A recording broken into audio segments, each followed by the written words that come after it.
Today's date is February 28th, 2024, and I'm back. I'm working on trying to get power out here. So I've got a 60-foot cord that we're going to run power from the other shop over there.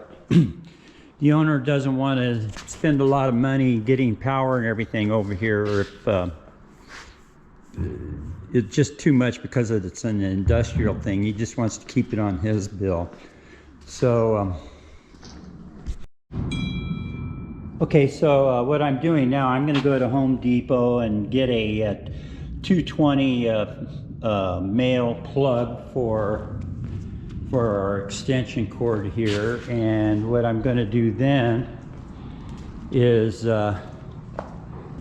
put it on the end of this conduit here, which is the power for the mill. And so that's what I'm doing. I'm going to head out to Home Depot and get that, and then when I get back we'll wire it up. Okay, I'm back. I got my blower here, and I went and got a universal plug that I can make work for our power supply. And so this plug right here is going to go on the end of this, and this right here feeds the inverter. So when this is the rotating inverter. So anyway,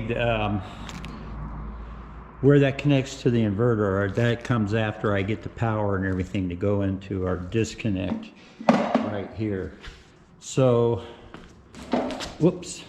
What I'm going to do now is, this is our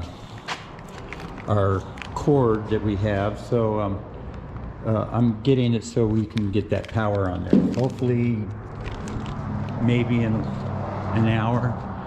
We'll see. Okay, it is about 2:30. Anyway, I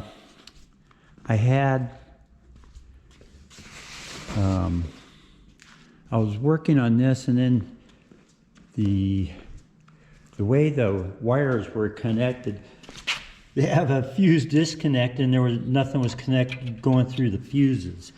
So, and supposedly this was running, and so I have to find out how this phase-matic wants to be connected with the with this deluxe GMB.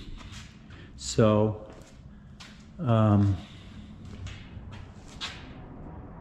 it's a Ganesh mill. I don't know that much about them.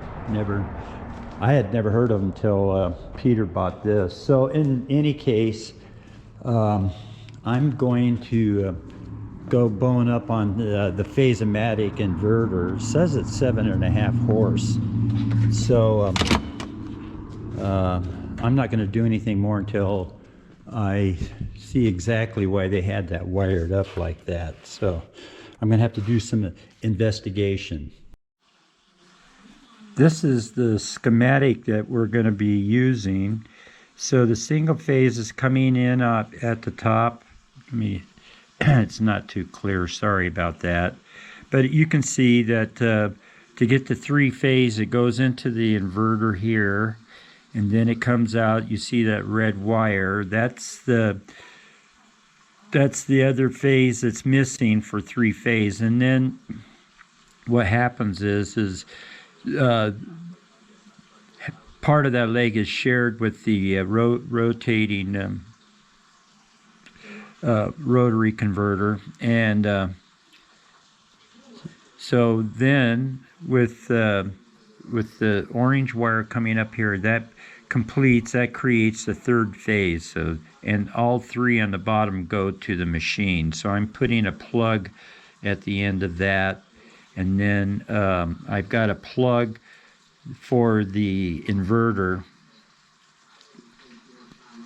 So I am, maybe I can make this bigger. So here we go, we got the rotary converter, and we're coming out of there, and then we're going up. This is the phase we're trying to get in there. And then when I come back, I'm going to hook these 3 legs up to a dongle, and then each machine can plug in it as we need to use it. It's not going to be a permanent thing. So that's pretty much how a phase-o-matic is connected. And we're going to continue this video. Today's date is February 29th, 2024, and Peter and I are working on, we're going to get power up on these the mill and the lathe. I'm working on that, and he's working on getting the ways and vices and tool holders all straightened out. He's got an awesome formula. It's 50% acetone and 50% transmission fluid. And we tried other store-bought stuff, and it didn't free this up in less than an hour. He had this moving just using this material. So anyway, I'll get back to you. I'm going to start putting together this box and show you how the phase inverter is wired up from a single phase source. So I'll be back. Okay, the work is continuing. Peter's got this all cleaned up and getting the maximum stroke out of it. And then so he's working on the mechanical stuff. I'm doing the electrical over here. So I bought a 4-wire dongle for the phase inverter, and right now I'm just going to put a bridge right here to keep that cord from being pulled out of the box. So this inverter is going to be, when this is plugged into the box I'm going to put here in a few minutes, this inverter supplies the 3rd leg for the 3-phase for this motor and that motor over there. So anyway, I'm going to be hooking this dongle up to the lathe next as soon as I get that anchored, and then we'll be putting the box up and then working. What did I do with that box? Oh, it's right there. So we're going to put that box up, and then I'll be working from there with the links on the wire. Okay, we're back on another update. So Peter's gotten this to move back and forth. It's still kind of tight.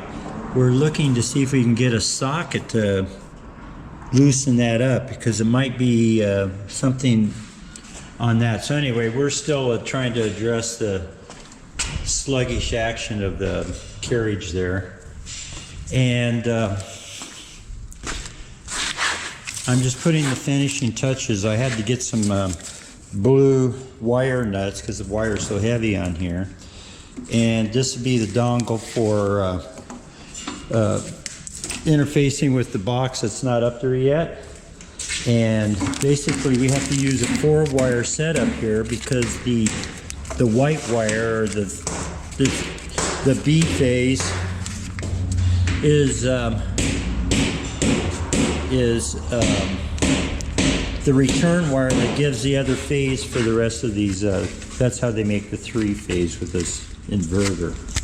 So anyway, I'm going to get back to wiring this together. Another update. I've got the single phase in now. That's kind of going to come out here. I'm going to make this dongle next.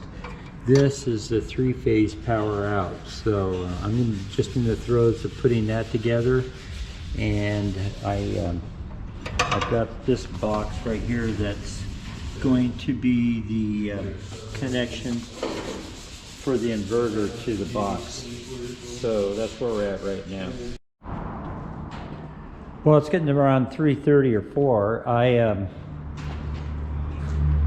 I have I'm finishing up the dongle for the inverter. That's this right here. And what this does, when this is connected up, this is the created third leg of the three-phase setup. So I'm in I'm going to land these wires, and then that completes the inverter side of everything. And then the next dongle I make is coming out of here, and that'll just be these three. That'll be a full three-phase, and that's going to be a separate one, and that'll provide the power for over there and over there, even though I'm repeating myself. So almost done, and I'll do a wrap up here once I get the three-phase dongle made. Okay, well, as the sun sets in the west, we're going to bring this video to a close. I was just going to see if we could see the mountains off in the distance there. Yeah. Anyway, so this week's accomplishment, got all this outside pad cleaned up. We've got the carriages working and all of this stuff right here. Oh, this is the chicken that Peter had left me on one of my projects. So he's going to get the big chicken. This is what's happening now. I've got the inverter wired up, so that'll plug into that box right there. And this is all set up when we put power on through here. This one, that'll get it up. This will be putting out, once the inverter's running, this will have three-phase on there. And I'll be bringing that cord in through there. So I didn't get all of it done, but I needed to, I've got a dongle here for the mill. And when I come back out here, I'm going to get another one for the lathe. So that brings an end to this part 4 of how to put together a machine shop.